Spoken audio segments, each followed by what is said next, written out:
Assalamualaikum warahmatullahi wabarakatuh. Perkenalkan, nama saya Muhammad Ihsan Permana dari Fakultas Ilmu Komunikasi Bidang Kajian Public Relations. Pada kesempatan kali ini, saya akan memaparkan hasil penelitian saya yang berjudul Strategi Komunikasi Cimahi Passion Owner Community dalam Membangun Citra menggunakan pendekatan studi deskriptif. Latar belakang dari penelitian ini, komunitas mobil merupakan suatu kelompok yang terbentuk karena adanya kesamaan minat antar individu dalam kelompok tersebut, khususnya pada kesamaan merek mobil, tipe mobil atau jenis mobil. Semakin berkembangnya dunia otomotif membuat komunitas mobil dan komunitas lainnya berkembang secara pesat, dan sekarang sudah mulai banyak komunitas bermunculan dengan ciri khas dan citranya masing-masing. Berkaitan dengan citra, peran profesi PR dalam sebuah komunitas mobil memiliki peran yang penting, karena peran profesi PR itu sendiri penting untuk membangun citra komunitas itu di mata masyarakat maupun di mata komunitas lain. Rumusan masalah dalam penelitian ini adalah bagaimana strategi komunikasi yang dilakukan oleh Cimahi Passion Owner Community dalam membangun citra. Dengan identifikasi masalah sebagai berikut. Yang pertama, bagaimana penelitian yang dilakukan oleh Cimahi Passion Owner Community. Lalu yang kedua, bagaimana perencanaan komunikasi yang dilakukan. Yang ketiga, bagaimana pelaksanaan yang dilakukan oleh Cimahi Passion Owner Community. Lalu bagaimana pengukuran atau evaluasi yang dilakukan. Setelah yang terakhir, bagaimana tindak lanjut dari laporan yang telah dibuat. Pada penelitian ini saya menggunakan model perencanaan komunikasi 5 langkah. Di antaranya yang pertama ada penelitian, yang kedua ada perencanaan, yang ketiga ada pelaksanaan, yang keempat ada pengukuran atau evaluasi, yang kelima ada pelaporan. Nah, ini kerangka pemikirannya diawali dari Cimahi Passion Owner Community, lalu perencanaan dan strategi komunikasi, lalu yang digunakan adalah model 5 langkah perencanaan dengan rincian sebagai berikut, dan yang terakhirnya adalah membangun citra komunitas. Nah, metodologi penelitian yang saya gunakan, metode penelitian adalah penelitian kuantitatif dengan pendekatan studi deskriptif. Artinya, pola pikir yang saya gunakan kuantitatif dengan data yang disajikan secara deskriptif. Paradigmanya positivisme, teknik pengumpulan datanya menggunakan wawancara, observasi, dan juga dokumentasi. Subjek penelitiannya ada 5 orang. Yang pertama ada ketua umum, humas, dewan pembina, dan juga 2 orang member Cimahi Passion Owner Community itu sendiri. Lalu uji keabsahan datanya menggunakan kredibilitas dan juga triangulasi. Teknik analisis data menggunakan reduksi data, penyajian data, dan juga penarikan kesimpulan. Dan teknik sampling menggunakan teknik sampling purposif. Masuk pada pembahasan, Cimahi Passion Owner Community atau biasa disingkat CIPOC, memang singkatannya membuat agak sedikit ambigu, tapi memang begitu adanya. Nah, Cimahi Passion Owner Community itu sendiri sebuah komunitas mobil Peugeot yang berdiri pada tahun 2016, tepatnya 23 Desember, yang bersekretariat di Jalan Kolonel Masuri Cimahi. Nah, awal terbentuknya CIPOC ini sendiri karena adanya kesamaan minat, yaitu sama-sama suka ngoprek mobil Peugeot. Jadi mereka berkumpul hingga akhirnya mereka membuat suatu komunitas sendiri yang berdomisili di Cimahi.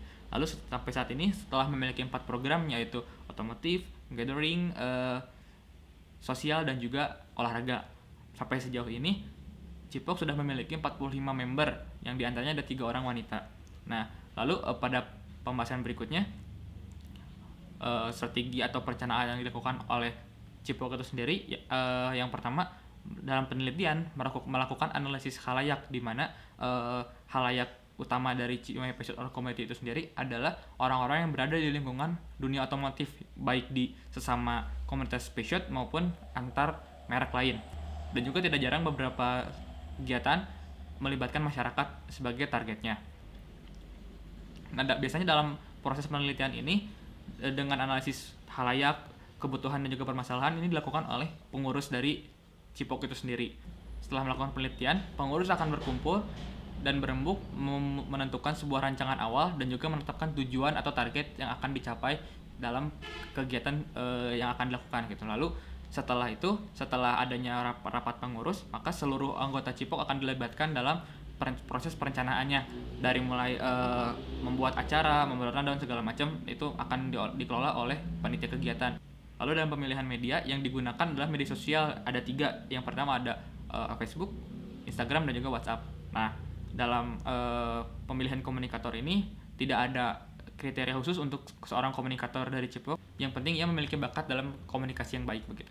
Lalu dalam pelaksanaan ini merupakan implementasi dari rancangan yang telah dibuat. Nah, biasanya dari rancangan yang telah dibuatlah dalam bentuk flyer atau video juga untuk disebarkan atau didistribusikan informasi tersebut melalui media sosial yang telah ditetapkan. Dalam setiap kegiatannya, Cipok juga selalu menunjukkan ciri khasnya, baik dari cara berkomunikasinya, dari cara bergaulnya, dan juga sampai dari salam Cipoknya itu sendiri.